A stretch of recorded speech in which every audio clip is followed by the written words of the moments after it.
Alright, it's time for a new episode of Can We Verb It? This time the category is animals, and I'm going to see if we can verb the nouns inu, neko, kitsune, kuma, and zou. My prediction is that inuru and nekoru will be very, very common for spending time with animals or having animals around you, and the other three will be quite rare, except for maybe someone posted when they go to the zoo or something like that. What's your predictions? Let's see if we're right. So straight off the bat, all my predictions were wrong. Let's start with inuru.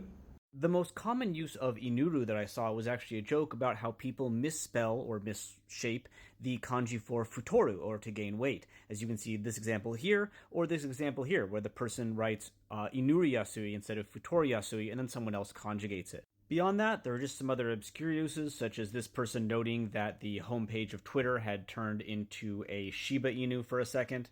And while rare, there was the occasional use to refer to actually spending time with dogs, as in this Ippai Inuta picture that you see right here. But this was extremely rare. The next verb, nekoru, does see some use, but again, not really from what I was expecting. Compared to inoru, there's a lot more uses of nekoru out there to mean spending time with cats or cats doing things, as in nekota here, where the person is very obviously nekoting. The most popular use of nekoru, though, is actually to put cat ears on something, as in this image, or to wear cat ears yourself, as in this one. That said, there was another use that I came across that was quite interesting and quite subcultural specific.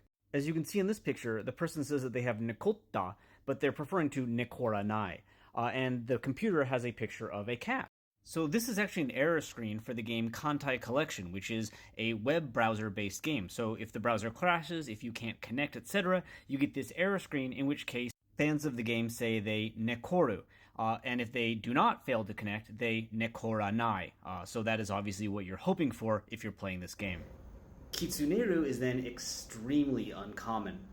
The most popular use is, like with nekoru, to put fox ears on or dress up like a fox. This far outweighs any other uses.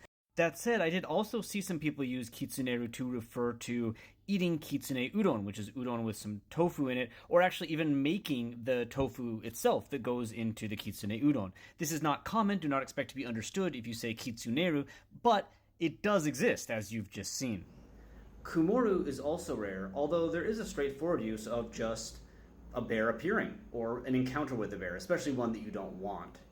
You can see a clear example of this use here, where the person hopes that they will not encounter a bear. That said, something being a bear shape can also be kumaru, or kumata here, or dressing up like a bear like we saw with nekoru or kitsuneru. Even holding a bear could be kumaru. The most popular use of kumaru, though, is actually in the negative, kumaranai, and this appeared especially between 2012, 2014, in examples like this, where you see a kumaranai hanashi. Now, I can't tell you exactly what makes a hanashi kumaranai, but I did find out what this is a reference to. There's a defunct idol group called Berry's Kobo, and they had a radio show which involved one of the people from the group whose name is Kumai. From what I can tell, this reference to Kumaru or Kumaranai is not a joke on the band being named Bear-Ease, but actually her name. And I don't know what makes her Hanashi Kumaru or Kumaranai, but there's definitely people out there saying that Kumai-chan does do Kumaranai Hanashi. And finally, zoru doesn't exist at all, and the reason actually makes a lot of sense. There's a Japanese verb katadoru, which actually uses the kanji for elephant. I knew this verb, but I didn't actually know that you could write it this way.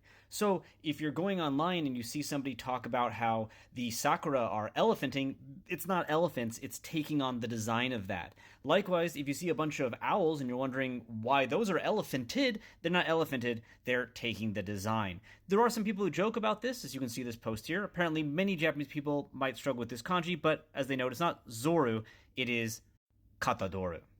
Although in this case, it is a zo o katadoru. So, all in all, compared to the food verbs I checked out last time, these are not common or popular at all. But they do mostly exist. That said, all of my predictions were wrong. How'd you do? I'll see you next time when I look at whatever the next category is.